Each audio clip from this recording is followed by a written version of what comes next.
Kerry Coleman. I'm a bartender here at Red Square inside Mandalay Bay on the famous Las Vegas Strip.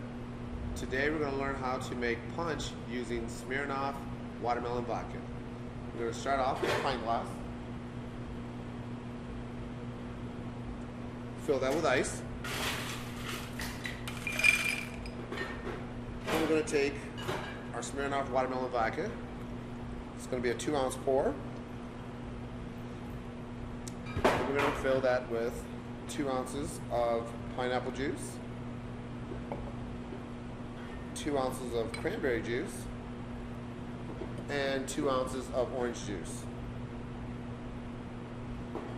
There you have a nice refreshing cocktail.